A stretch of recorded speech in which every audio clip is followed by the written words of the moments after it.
আপনার ওই খেজুরের একটা হিসাব চেয়েছিল নাকি হাসনাত রোজার সময়, যে খেজুর আসে কোথায় যায় খেজুর। এখন 10 কোটি টাকার হিসাবটা আমার মনে হয় ওনারা সঠিকভাবে দেবেন, একেবারে সুনির্দিষ্ট তথ্য এবং প্রমাণ সহ।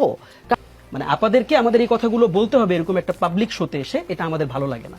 তিনি কি এখন রিজেম্বলেন্স করলেন কোথায়? এটাকে উদাহরণস্বরূপ দুইটাকে কোন জায়গায় আনলেন? একটা বললেন খেজুরের কথা, খেজুরের কথা দিয়ে এডিবির প্রকল্পকে জাস্টিফাই করলেন এবং বললেন খেজুরের হিসাব যেহেতু চাইছো তাহলে এডিবির হিসাব দিতে হবে।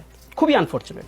খেজুর কিভাবে মানে খেজুরের যে ব্যাপারটা এটা কিভাবে ডিস্ট্রিবিউটেড হয়েছে এটা আমরা সবাই জানি। এটা হয়েছে ব্যক্তির নামে এই খেজুরটা দেওয়া হয়েছে, অ্যালোকেটেড হয়েছে, ভাইয়া বলতে হচ্ছে আনফরচুনেটলি। আর একটু ডিফারেন্ট স্ট্রাকচারে ডিসকাশনটা করতে পারতাম। খেজুরটা ধরে নেই আপনাকে আমি 20 বাক্স খেজুর দিছি, আমি এখন দেখবো যে আপনি এই 20 বাক্স খেজুর মানুষের কাছে পৌঁছাইছেন কিনা। ক্লিয়ার?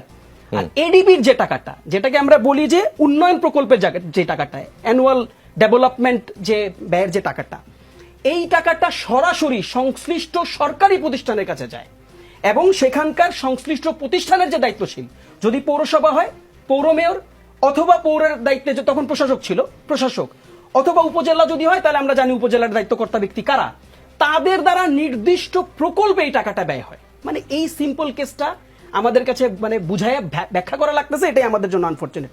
এবার আসেন, আপনি ইতিমধ্যে এটাকে বলছেন, আমি জানি না এটা নিয়ে এত আলোচনাটা কেন এত এক্সটেন্ডেবল, কোনো জায়গায় নাই। ইনফ্যাক্ট উনি যে বক্তব্যটা দিয়েছেন, উনি নিজেই এই বক্তব্যটা ক্ল্যারিটি হাসনাতের ফোন কলের মাধ্যমে তিনি কিন্তু দিয়েছেন। তিনি বলেছেন আপনারা এই টাকা নিয়েছেন, এই কথা আমি কোথাও বলি নাই।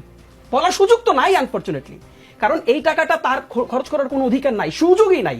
আপনি আরেকটা খুব ক্রিটিক্যাল প্রশ্ন করছেন, যেই প্রশ্নটা নিয়ে আমরা আলোচনা করতে পারতাম, সেটা হচ্ছে যে তিনি কি এই বরাদ্দগুলো তার ব্যক্তিগত কোনো ঠিকাদারের মাধ্যমে দিচ্ছেন? আপনার কাছে যদি এরকম কোনো এভিডেন্স থাকে, লেটস ডিসকাস, আমরা ওটা নিয়ে ডিসকাস করতে পারি। কিন্তু আপনি আবার এই জাস্টিফিকেশনে বলেছেন যে সেটা ই টেন্ডারের মাধ্যমে দেওয়া হয়েছে। আচ্ছা ফাইন, তাহলে আপনি যদি তাকে দুর্নীতিগ্রস্ত প্রমাণ করতে চান, যদিও দুর্নীতিগ্রস্ত তিনি প্রথমে একটা টেকনিক্যাল লাইন আপের মাধ্যমে তিনি বুঝাতে চেয়েছেন, ইংরিডিক একটা কেস ডেভেলপমেন্টের মাধ্যমে বুঝাতে চেয়েছেন, সফল হন নাই, ধরা খাইছেন, আনফরচুনেটলি ধরা খাইছেন। এবং ইমিডিয়েটলি আসিফ মাহমুদ লাইভে এসে ওটার ক্লারিফিকেশন দিয়েছেন, হাসান আব্দুল্লাহ ফোন কলের মাধ্যমে ক্লারিফিকেশন ধরে নেই সেকেন্ড স্টেজে এসে।